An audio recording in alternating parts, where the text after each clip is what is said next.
even in the about a banner of Maputana Kwana, condemn Makwana Nilu safe.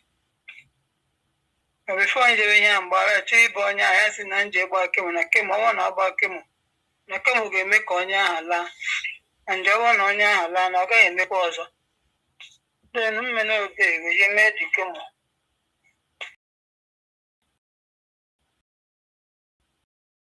Now, push come.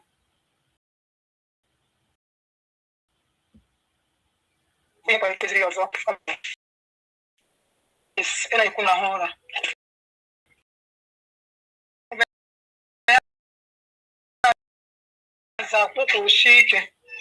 When I went back to him, I asked, come on, Johnny, the scenes. We require it. Even who does it, Mamma seeing game. So, and one man from River State, an Adventist. Yeah. Dr. Maguire. No, remove Dr. Mame. Which maybe I call one call you too. I said, now, Makima and at the home. And now in a hospital, now I hear among Puragua, natural, not the man we hear no about 2 months. I had to use house. Please, can they use? And they use come when you're raw. You know, I'm a jig to me, no calling no batava. But as I am meditate too much. Someone then now suggest drink and you go and remove it. It's a no more man at time. Which is one of my landlady. One name, wine on a name teacher.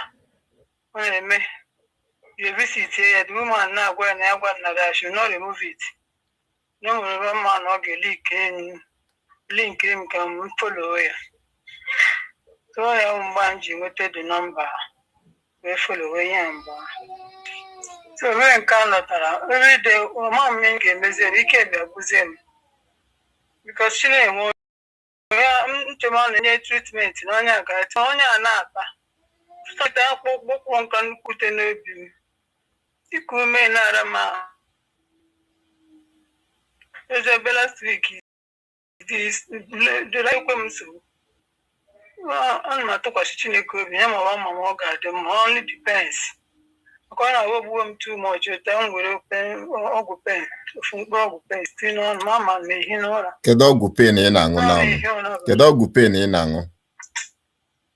Mommy, I put in like I go to him. Come, I can not join a fish. And I will go. I'm a chicken magazine. Kedumwe pen, Kedumbo Jade was. Hey, from 5 o'clock on Abalini, Abalini.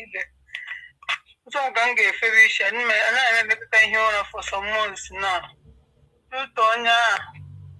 Onya, na toshi bakporo gbas, dik dolonko kute onya, nya obia nwezi. Ona mo mange mezi ya. Onwe anything in a use in a tenor na the breast. Onya. Yes, and then Kediki said dress the onya. This is very important. Young man, then me Jim hydrogen. We nef chesia. Before nef chesia, man, young man get it so won't tell a manang. Manang can they use? All right, take you a picture again. Send your mobile I finish. So I can see now that the major concerns about the breast cancer or your call go after biopsy. You have to go. And then it was not concern again about the wounds that are fungating. And then the severe pain in where now seen by 5 with 2 another give anything or they give a and the wound that they heal. And the cancer no due to the onya it happens. So then your voice sounds so weak and like somebody with low energy, with fatigue, defeated. Yeah. So I can also sense severe sleep deprivation because of that horror of former. And now go on painkillers, for some while now. Yeah, from the previous inquiry form, if you out, I noticed again that when I do not have my bread, my different things, my soft drink, because when you the implication. Since it is more careful, yes. Now previously before I went to the cancer.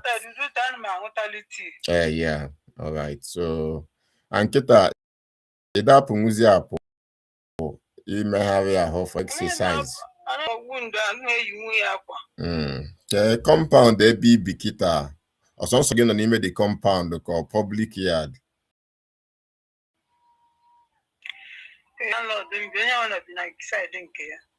Alright, ihu ụlọ gị nwekwa ebe ị ga-apụtanwu ma anwụ na-acha n'ụtụtụ. Nwekwa ebe ị ga-apụtanwu na compound gị ma anwụ na-achabata dị ebe ị nọ. Beautiful. Oh, very good. Ọ dị mma. So I ga-create, we'll work on something now. I want you to be rest assured now. You have to, overcome that fear. Go. Egwu ahụ ihe a na-atụ gị ụjọ na-adịghị ka itete ine ya anya ọdịghị ka ọ na-enwezi hope. So ihe I ga-target now bụ I ga-reduce inflammation. I ga-improve how your body will be able to heal. Then we'll support your immune system.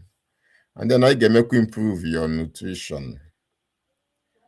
And you will see I get me address in the next 7 days. And starting tonight, I get me improve your sleep. And then at least from me, I want you to be strong emotionally. You are a Christian and you pray to God and believe in God. Don't allow the circumstances to overcome you, to overwhelm you, or to damage your faith in God. You have to always try to stay positive. Then channel it to God in prayer while you believe that any little thing is towards your healing.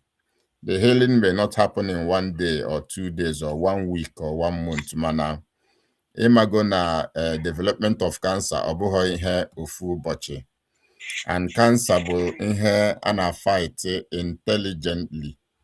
So what we are going to do, I got fight here. Muna fight here intelligently. We will employ strategies I get use. So instead of feeling now worry, now bother, hey, get I get see me. I am something I name. As regards to pain, I used to suggest introduce heat in the body. Introducing heat in the body, enwe nke a na-akpọ sauna bụ ndị a na-abanye n'ime ebe ga-adị ka ọ dị ọkụ na-ekpu ha ga-amacha towel. Mana otu nsi chọọ ka ime nke anyị bụ ọ bụ na inwe this lower stove na-adọnwụ naanị a na-emove so that itinye ya na center of your kitchen. I nwee ike sinye were bigger pot, sinye mmiri ọkụ, iwunye ya ihe dịka lemon grass, wunye ya ihe dịka neem bụ nke a na-akpọ dogoyaro. Luckily for us, ị ga-enwetenwu ya free of charge ma ọ bụ na enwe ndị ga-enyere gị aka banye n'ọhịa kpati ebe ọ bụla ọ dị. Enwego nke akpata. Okay, so egbubisie gị ya So 30 minutes before you got to take your nap in the night or to sleep in the night. So that thing, what you pain, instead of you focus on painkillers, which in the end, the one damage the liver, instead of you just focus on it. Other natural ways to manage pain, massage, that steam inhalation. Isinye that begonia with lemongrass. Ọ bụ na ọ na-esi were rapa ma big towel kpuchie onwe gị na-ekuri, allow your body to heat up and improve circulation. Ọ bụ na enwe areas the pains na-akarị, that is where we bring in ha na-akpọ castor oil, mana poke root infused castor oil. Amam, if you got that poke root infused castor oil before, we use it before. That's our sister, introduced to us, and she bought it for us. For you, okay. So you are now combined. Yeah. Then upon the pain carries here. The pain carries. All right. So the pain carries here in Kaiga manage with these physical manipulations. On back, I make introduce no pain. It's a herbal preparation and is safer. One of the reasons why I use this alternative, so that at the end, when we arrest the cancer, we will not start again to start fighting liver failure, and then fighting constipation, fighting reduced metabolic capacity, or fighting your inability to digest food due to dysbiosis of the gut. So, on being here, anyị na-fight by reducing the number of medications and instead improving the physical manipulations. And then can we improve your quality of life, because how you sound and how you look, we need to improve on it.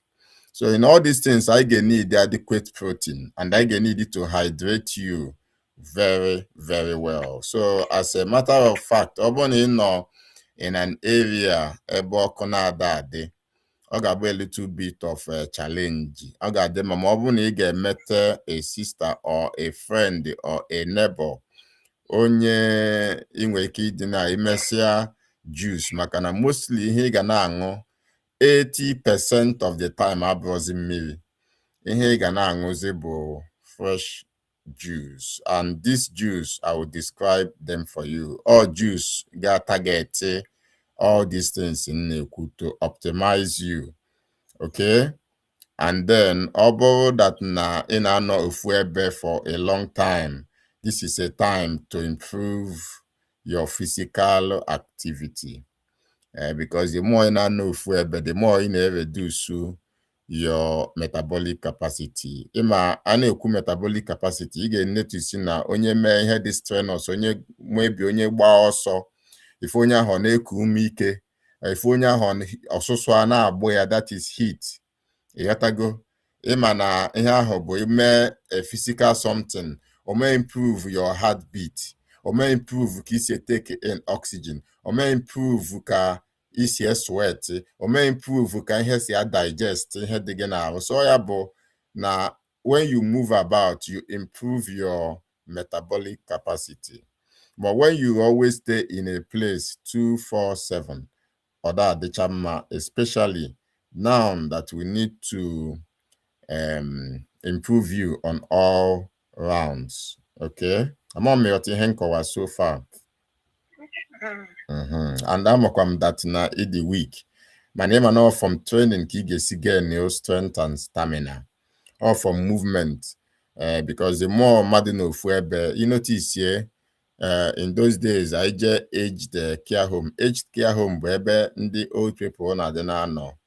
The more hana no fuebe without movement, the more kahane lose capacity to move. Ije bonye ndị anọ the aged care home, ha dị na fuebe mgbe ọbụna ha dey move, onwe mgbe ọ ga-eruzi, ịbịa ka imetụ ha aka, ahụ a na-afụcha ha ụfụ, ịbịa ka ịtọ nọ ha, akpụkpọ ha na-agba. Makana on a dewazi stiffer and stiffer because then we reduced movement. and watch ya bụ na ije n'ọgwụ ife onye dinatago na bed aka onye ahụ because of reduced movement bịa notice na onye ahụ na-abịazi nwee ihe a na-akpọ bed sore amaghị m notice gị ọ bụrụ ijego n'ọgwụ ife onye ọ ga-etọnụzie azụ ya ifụcha onye baa ya n'azụ ọ bụrụ mmadụ kọ ya onye ahụ n'azụ mana ọ because of reduced movement so ka ịghọta that na reduced movement ga-eme mmadụ ọ dịkwa ka onye nwụrụ anwụ onye dọ n'ofu ebe so onye ọbụla na-fight for his or her life must be willing to move. Ịghọtago? So the first step of ihe anyị ga-eme bụ remove the major fuel sources.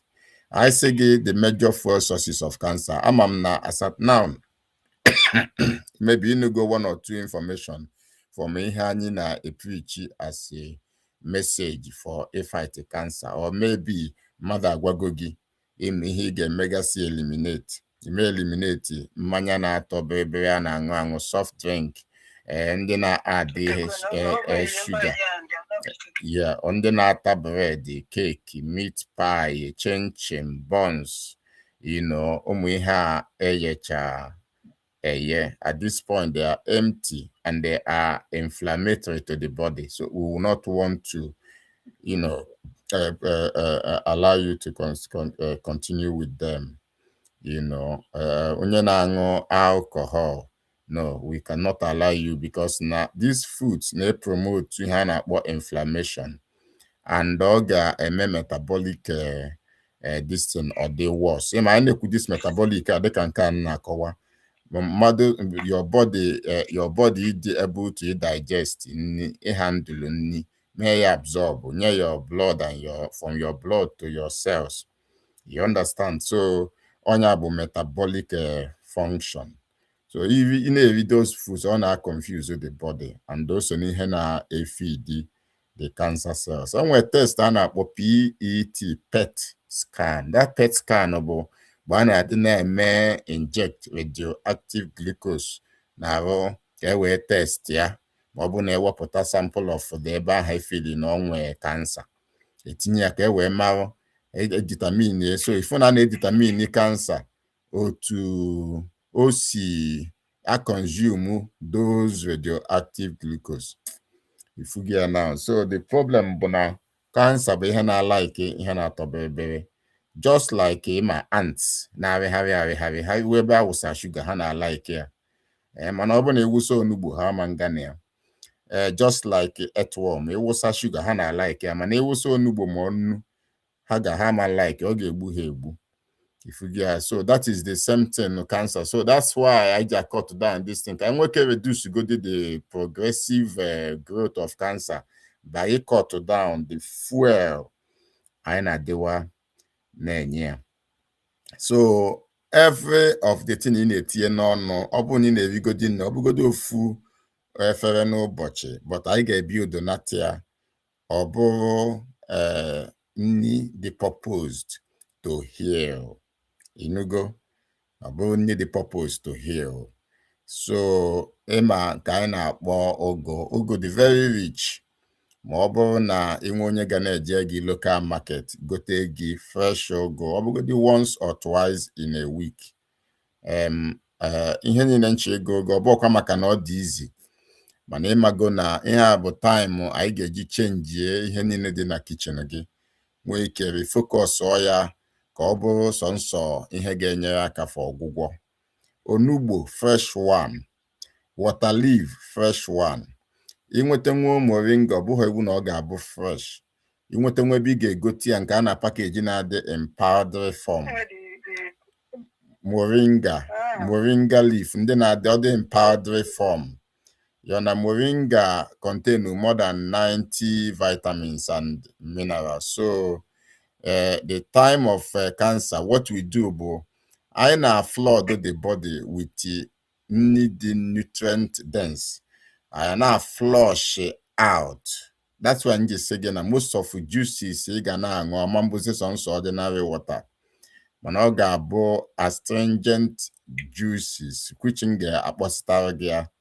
Those vegetables a na-akpọ na ha so ọ bụ na igote ya mere ndekwa ọ bụ na inweta nwe ya fresh ọ bụgodị once in a week ị mara ka isi proses ya. Ọ bụrụ na ị ga-eji ikwe onwe ga-enyere gị aka bụ onye nwe ezigbote blenda, ị ga-abịa ịkọtụcha ya iwunye na blenda ahụ, adịa ya obere mmiri wee kwụọ ya wee bịa strain. Oyi strain ya bụ iji ihe dịka scarf or white cloth wee press ya wee nwee ike nweta the juice. Biko adịarụ m scent leaf n'ime ya. Ọ bụ na the moringa dị powder form, mgbe ị ga-adịa bụ mgbe ị process chazie the liquid, nwee ike adịzie ya na ya tọnụọ ya. Ịghọtago? Adịarụ m ụzịza ma ị nweta the leaf n'ime ya.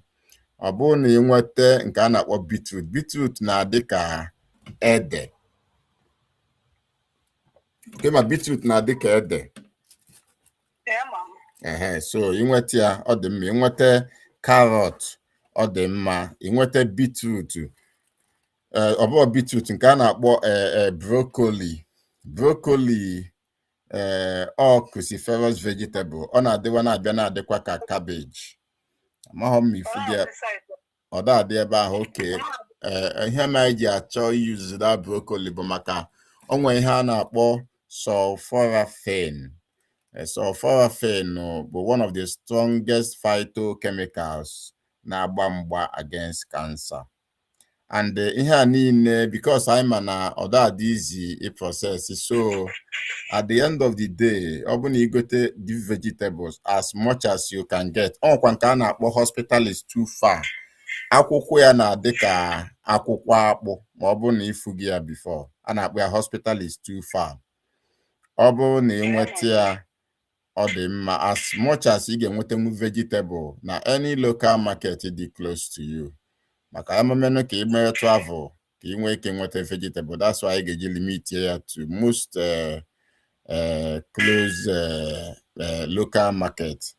You know, the game bụ ọ bụ na ngote ihe niile a, ọ bụ na itinye ya n'ihe dịka blender, kwọọ ya akwọ, strain ya, wepụta mmiri ya, dowe, ị ga na-aṅụ. Ime nwuo ya 2 times in a week, ọ ga-amakwa ezigbo mma. Maka na ọnya ka ọ ga-abụ in the next 30 days, ị ga-enwe a very drastic transformation. My personal target bụ na ọ bụrụ na ị ga na-aṅụ between 10 and 13 glasses of juices in a day. Ọ bụzie na imetanwu hozi juice ga-eru that number of glasses, because I'm encourage ike for hydration. Because for you to be able to flush out both the residues of medication, antibiotics, painkillers, chemotherapy, or any kind of medication including herbs, you will need a lot of water. You understand? So, here direct from these juices and prescribable. Now, this is when I can encourage you. Ọ bụrụ na igote mmiri nwee filter nke gị, ọ bụrụ iwu, ọ bụgodi ọka mma, ọ bụgodi na ị ga-echetenwu mmiri direct from enigwe. After mmiri ọbụla mmiri zowe, ị hapụ after 5-10 minutes ozo, itinye big bowl n'etiti enigwe. Mmiri ọbụla ị nweta bụ pure water. Ị store ya. Ọ bụrụ na ị nwee anything filter, ọ ga-adị cheaper for you. Use onwe nke a na-use olden times, ebe 1990. Ọ na-adị stainless, ọ bịa n'etiti onwe ihe dịka candle n'etiti ya, ewunye ya mmiri ọ filter, ọ gbapụta na anị na-aṅụ. Ọ bụ na enwekwa nke na-adị ka jug na-enwekwa filter, nwechaa levels dịcha ka ihe dịka rocks. Ọ na-abụ after some months nwee ike change ya. The idea bụ ka anyị take in pure water na-enwero any chemical. Mbọ anyị na-agba as to cancer bụ na a lot of people can emekwa mistake na-etinyekwa things na-efeed the cancer without knowing. Ọ na-etinye things a categorize as nafade carcinogenic without knowing. So onye ga-win this war must carefully, meticulously remove all those things and focus only on things that will support the body. So gote mụ ihe a na-akpọ baking soda, another name bụ sodium bicarbonate. Ọ kakwa mma na igote nke ọkwa inwe ya. Very wonderful. so ọ bụ na mmiri ahụ ichetara n'eluigwe ọ nke filtata filter mmiri ọbụla ịma na ọ dị pure onweghị chloride onweghị fluoride onweghị any kind of chemical add in ya ọ bụghị tap water ọ bụghịkwanụ well water ekute enwere ike well water unfortunately ọ dị close to soccer well nsị a na diffuse into the water without knowing so ya mee mmiri ọbụla ịgbata ịchọ ịṅụ ọ ga-adị mma ma efilta ya filta ifugo ọ bụghịkwa na mmadụ adị considerate mana mme achọ ka ihe ọbụla ị ga-etinye n'ọnụ ka ịdị sure na ọ dị pure so we want to apply 100% hygienity as much as you can. If you go now, so now that mmiri add 2 spoons of baking soda na ya. My target bụ na ị ga-aṅụ emekwana maka na ị n'ofu ebe nọ maka na mmiri ada agụ ga-esi mba ka ị hapụ ịṅụ no. It is were ya as a protocol. Ị ga na-aṅụ mmiri ọ bụrụ na ọ kweghị omume every waking hour. Ma ihe bụ every waking hour? Yeah, by 7 a.m. ị ṅụọ mmiri ọ bụrụ nke add lemon and baking soda ị ṅụọ ọ bụrụ by 8 a.m. From 6 to 7, one ever. So one ever ahụ ọ dịrọ or 6 ụtụtụ to 7 abalị ka imi ni. To 7 ụtụtụ, 1 hour. One ahead, very powerful. Very good. So I ga-eme ya take ya maka na this game ihe na-win this game bụ consistency ada na mba and the consistency ahụ bụ ọ bụrụ na ị ga-ede ya ede somewhere mmadụ ofu ebe na so and so time na-ede ihe ị ga-eme ọ dị nnọọ ka onye na-aṅụ ọgwụ ịma na mgbe ụfọdụ ọgwụ afọs ọ ga-achọ ka ịdị consistent asị gị ịṅụọ n'ụtụtụ 12 ịṅụọ n'ehihie ịṅụọ na mgbede so otu ahụ ike dị consistent na-aṅụ ọgwụ oyibo ahụ otu aka nsi chọọ ka ịdị consistent na-etinye ihe n'ahụ ga-enyere aka iwepụ everything so ọ ya bụ mbọ nchọ ka anyị gbaa as regards to water. Ọ bụ na enwe that local market ọ bụ na a ga-eje ị ga-enwe need for eggs because you need the energy and protein bụ energy and body building foods. Akwa. Yes, akwa. So mana nke esi esi yes. Ọ bụgodị in a day inwe 1 or 2. The idea bụ to rebuild your protein. You understand? Then I'm a permit you kwa. Nke esi esi na ọnụ. Nke esi esi. Ya ka na-ekwu 1 or 2. Well, 1 or 2, yes, a day, because you need protein. Immune system gonna build there with protein too. Blood cells are build there with protein, and then when cancer, you get notice now your blood cells you gonna short to blood. You understand? So you will need it. You have to go. You want to go azụ nke a na-akpọ sardine or mackerel or catfish. Mana ihe menu nji I may avoid those animal protein, especially chicken, but because na enweke mmadụ edowe arụ na chicken bụ ezigbo anụ na onye ahụ ada aṅụ antibiotics onwe ọgwụ na agụ mana ịma na chicken a na-efeed ya mụ enwego poultry farm before. So chicken mgbe ọbụla anyị na-eji ihe a na-akpọ grains, either ọka or any kind of grains akwa wee na-efeed chicken. Ọ ga-eme that chicken ọ dị loaded with ihe a na-akpọ linoleic acid, omega 6, and omega 6 na-efeed the cancer. Again, another thing with chicken bụ a na-adị na-enyesi ya chọọ a na-add hormone ka o nwee ike na-eto ọsịsọ, add antibiotics na ya ka ha nwee ike na-eto ọsịsọ. Eburu onye nwego poultry ị ga-ama m nwego, that's why m ji ekwu. So mmadụ nwee ike dowe ahụ mba na ọ da aṅụ antibiotics so na everything ka dị okay na onwe ha residues of medication na arụ ya. But that chicken ahụ a na-load there so much with antibiotics. So all garbage in garbage out. So mgbe ọbụla ịta chicken ịṅụ antibiotics without knowing.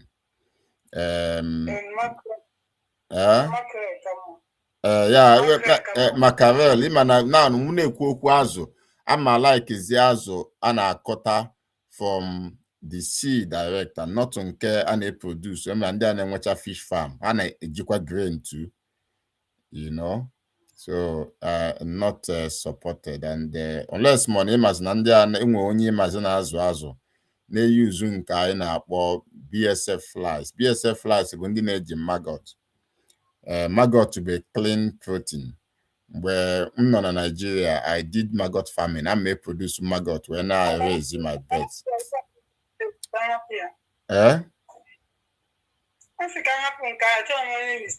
Yeah, exactly. So even in bush meat is better than chicken. You go. So what the idea about any bush meat, but what we are looking at about meat grow in its natural environment without human interference. Like a human interference in a change the quality of meat. If you get goat meat na adịkwa maka mgbe ụfọdụ goat meat bụ onye richa obugara ndị na-azụ ewu na-abụ maybe in those village setting. You understand? But depending on where you are and what you can lay your hands on, because now protein is very essential for healing of the wound. Protein is very essential for your immune function. Protein is very essential for maintaining muscle. Your capacity to stand up and do anything, you need to take equal in protein. You understand? So all the very important. He get you the 10. Now, initially, Agwangi he get that regular juice. Now, no, luckily for us, it develop the super fufu. The super fufu bo mgbe those things every get the juice. My carrot, my beetroot, my celery, my cabbage, my vegetables, so different vegetables, my ginger, my turmeric added. We that thing. A press, that pulp, that chaff, equapota, and the konye yo akamo, yo pota chaff. You understand? So that chaff equapota from those vegetables. That tufu. If you go, that tufu. So he get maybe you the chaff, a 1 year na pot to see ya 2-3 minutes. Na turn there. Also was ya so heat your coffee in a turn there. Add zinc and akpọ tikina. Tikina ha I need phylum husk when I met tikina. In fact, I prepare my own swallow. I prepare ebe because for the man no time every day. You know, not to come and do your fufu. So I say prepare and can get maybe for 7 days. But you in wrap in 7 places, free. So every day we put tofu. So imagine where you swallow every time you put one wrap, whether your vegetable soup or okra soup or nubo soup or a goosey soup, we know it is sufficient. That was so when I say 1 meal a day, if it solve go your problem for the day. So far he see Bunken suggest you gote nwa azụ, you gote nwa infungo bush meat. You understand? We will local spices. So there ogiri 4 days ago can share testimony of a woman who had some breast cancer. He hold you na testimony. For you post in a group no ogiri. So a lot of people are got heard that now our gut, especially the long intestine, onyanwa bụ the seat of our immunity. Oya meji ekwu na a na-esi n'afọ aya. Oya niile na-ebido n'afọ ma ọ bụ na ịnụgo that saying before. But people aghọta how oya niile si ebido n'afọ. Mana ọ because nọ n'afọ bụ ihe a na-akpọ the second brain. N'isi gị bụ the first brain. N'afọ gị bụ the second brain. Because na enwe ihe a na-akpọ the gut microbiome. Ihe menji mgbe ọbụla nwe session amadi na remind the people of this book ha nwee ike nwee that understanding. Ihe anyị na-etinye n'afọ dị important. So onwe nri ọ ga-abi na-eri na-efeed the gut microbiome. and all bụ this thing na prescribe oge now. Yotago. So when I mentioned ogiri, we gawazie to the gut microbiome, bụ maka na ogiri bụ fermented food. Okay, man, ogiri the fermented. That's why we just use that. You notice here again, in the olden days, our grandparents, our grandmothers, ha na-eje gbute akpụ na the farm, bịa na their dark room or any room in the village. Akọtụcha dị akpụ, wunye n'ime big bowl, wunye ya mmiri, tinye ya apple cider vinegar 1 spoon, kuchie ya, hapụ ya for 5 days there, ka wee wepụta nri a na-eno. Ihe ahụ bụ ihe a na-akpọ natural fermentation. Natural fermentation, especially fermented food, bụ ihe na-enyere aka build the gut microbiome. All that gut microbiome bụ ihe na-build immunity. All that gut microbiome bụ ihe na-determine your metabolic capacity. Ọ ya bụ na mmadụ richa nri aha digest ya, nye nri ọbara nwee ike mee absorb the nutrients eje na dị nri, and then o mee absorb with oxygen onye ahụ na-ekute, onwe ike take ya to the cells, and the cells will remain strong. You understand? But mgbe ọbụla iteki antibiotics, mgbe ọbụla iteki painkillers, na-eteki ya consistently, or chemotherapy or any kind of medication, you notice here that na ihe ọ na-eme bụ na ọ damage that gut microbiome. Those little microbes dị n'afọ na-enyere aka for your healing, na-enyere aka for building and training your immune system, na-enyere aka for digestion and absorption of food. You understand? All those things be ihe ọ ga-abịa damage onye ahụ ebidozie yawa. Nsị gị na more than 70% of the people now are suffering from gut problem. Onwe ndị ọ bụ gas, onwe ndị ọ bụ flatulence, onwe ndị bụ gastritis, onwe ndị bụ ulcer, onwe ndị bụ Crohn's disease, onwe ndị bụ diverticulosis, onwe ndị na-aya constipation. Ihe a na-ayazi n'afọ ọ dị too much now. But not because of destruction of this gut microbiome. And some people now they quite careful. Maybe say na harman antibiotics damage the guts. More harman take kind of medications not damage the gut. Manam bobu na atazi chicken ahụ, because now they load chicken with antibiotics. So that same thing antibiotics in ka ahụ ịṅụ raw ga-eme. Ka the same antibiotics is in the kitchen na chicken bịa n'afọ gị ga-emekwa. A lot of people na-erikwa nri dị preserved, nri akuchi na bottle, nri akuchi na can, nri dị na packaging. Those foods na-enwe a longer shelf life. Ihe m o ji enwe longer shelf life bụ maka na etinye ya preservatives, and this preservative bụkwa antibiotics. Maka na ihe preservative na-eme na nri bụ ka o nwee ike control the growth and proliferation of microbes, ka nri ahụ hapụ imebi. So mgbe ọbụla iri nri nwere preservative, once akuchi ya, ma coke ma ihe ọbụla akpọ drinks, juice drink, ma ndị ihe ọbụla akuchi, you understand, tinye ya preservative, tinye ya chemicals ị na-enweghị ike ịgụtanwu unless me chemistry na school.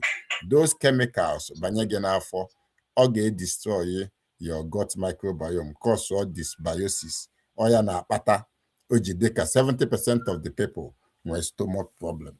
Ihe men ji take time maka time ya agago so much, man taking time ịkọwa ya bụ ka wee ghọta the need for fermented food. That's why personally there wasn't a send the people starter, yogurt starter. Nsi ebe a ngote nke a na-akpọ L. reuteri or ngote bifidobacterium or starter or bacteria starter.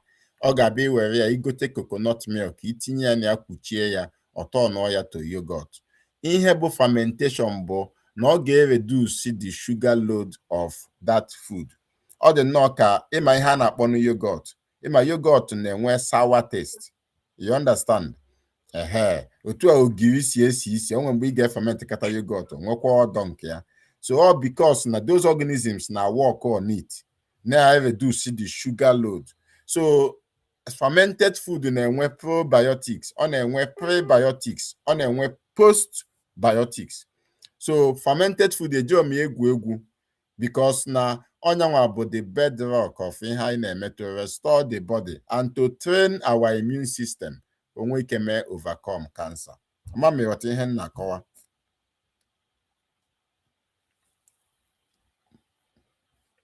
Hello? Are you still with me? Yeah. So don't worry. I will send you details in text. You know, so and was here questions in Ejo afterwards. You are free to ask those questions. Okay? Yeah, a na-akpọ ya ihe ị ga-eji see those vegetable bụ phylum husk.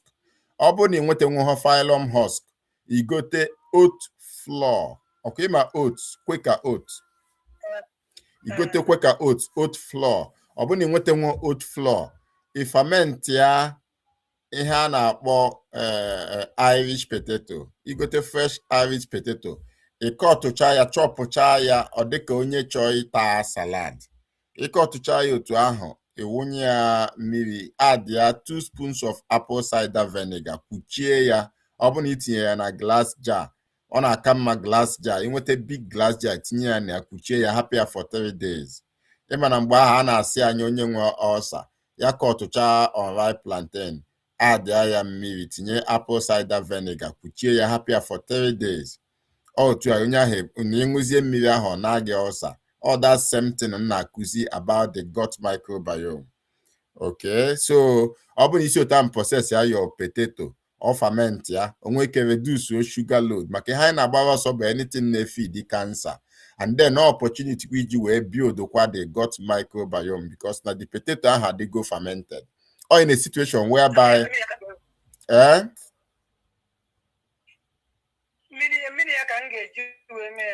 no, mmiri ya mantiki nwunu vegetables na maka vegetable bụ purely fiber mostly. So mmiri ya mantiki nwe all the potato ihe na ịkwọzie potato ahụ akwọ. Ịghọtago? Ọ dịka onye ma mgbe aha na-achọ ka etikini ofe asị gị suo ede.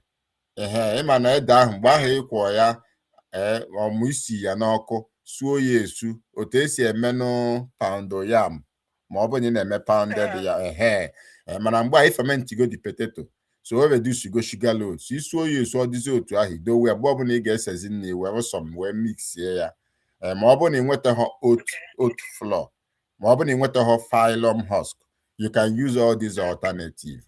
My idea bụ ka ị reduce the sugar load. But ka ọ bụrụ na ọ dị ka onye na-eno vegetable, so you are taking in nutrient dense food and you are eating it with ezigbote ofe isi with local spices. Load ya with vegetables. Ọ bụrụ ọkọrọ tinye enough vegetable. Ọ bụrụ onugbu tinye enough vegetable. Ọ bụ vegetable soup better. Ọ bụrụ egusi soup tinye enough vegetable. Ịghọta ihe m na-akọwa? So ọnyanwa bụ the idea. No rice, no yam, maka ọha niile bụ ihe anyị na-agbara ọsọ ifeed cancer. And that bụ mistake ndị mmadụ na-eme. You go now. No, ọ ka anyị na-ekwu. So ọ ka mma this swallow now na ị na-eme ya ịkpọzie ya na ọnya bụ your basic food. After all, as ndị Igbo, nri onino bụ ihe anyị na-like. You understand? So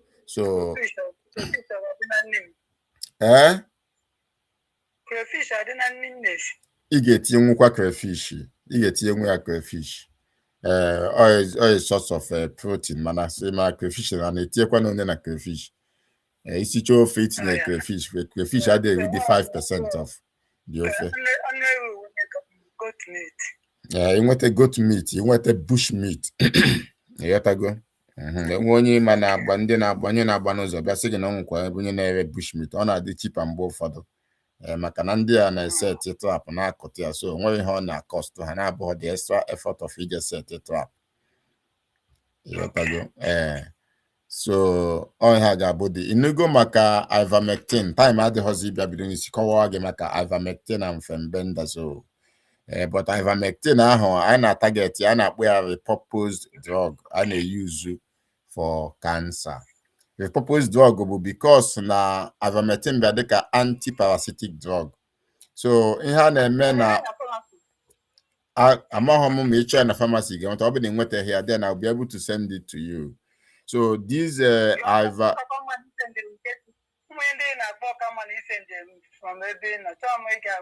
All right. So this ivermectin, a purpose drug because him and mostly onwe ha na-eme asị gị na idiwọm go. You understand? How the onye na-aṅụ albendazole mana ọ na ivermectin bụ specifically targeted because na ọ na-target cancer stem cells. You go. As I talk to you, or an ongoing research. Ọ bụ na type on your Google onye na-akpọ Dr. William Markis na Canada. Ọ ya bụ ihe ọ kacha use wee na-enwe result even in very very difficult cases. So ị ga-need antiparasitic. Ọ bụ na ị nweghị the ivermectin then ị nwere ike use natural herbs eji achụ worms because at the end of the day the metabolic disposition of parasites but the same disposition of cancer. So mgbe ahụ ịchọwazie combination eji achụ those parasites enwe ka a na-akpọ wormwood ahụ ife ọ na-afịa na-adịkwa ka afa ka onye na-pronounce worm nwee nke a na-akpọ black walnut. So enwe herb bụ wormwood mgbe ụfọdụ ị ga-enweta ya in combination ma ije na big pharmacy so wormwood black walnut.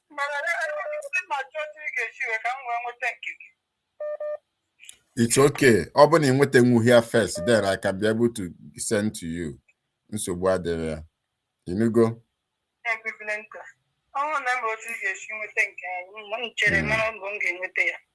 All right, it's okay. I will. Ọ bụ na ọnyanwa then I will enwe nke kwesị ịbata Nigeria. Amaghị m precisely the date ọ ga-abata mana maybe in the coming week. Ịghọtago?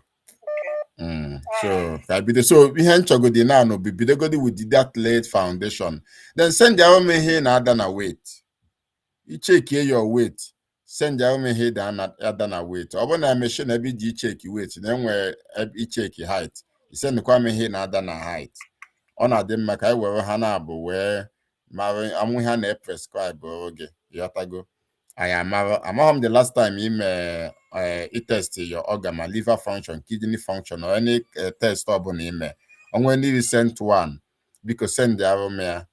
Organ aromaka is send a comprehensive plan. So apart from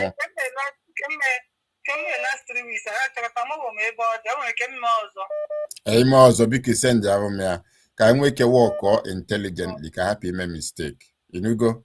So nga try ansikowa gasi awege ha nga send the query to you in form of text ko happy when ko bu ni ga emi inugo. Okay. Yeah, because nga send the gas text ko happy when so enwezi any other question ejomo inugo ị ga-eji nkwa aka gị apart from iri ogiri ahụ inwe ike na-agwa ogiri na ụkpaka for that fermented food ị ga-eji nkwa aka gị mere onwe gị sauerkraut bụ ịkọ ọtụcha cabbage ka onye na-akọ ọtụ salad ịma ka esi akọ ọtụ cabbage then ịkọ ọtụcha ya ewunye ya na glass jar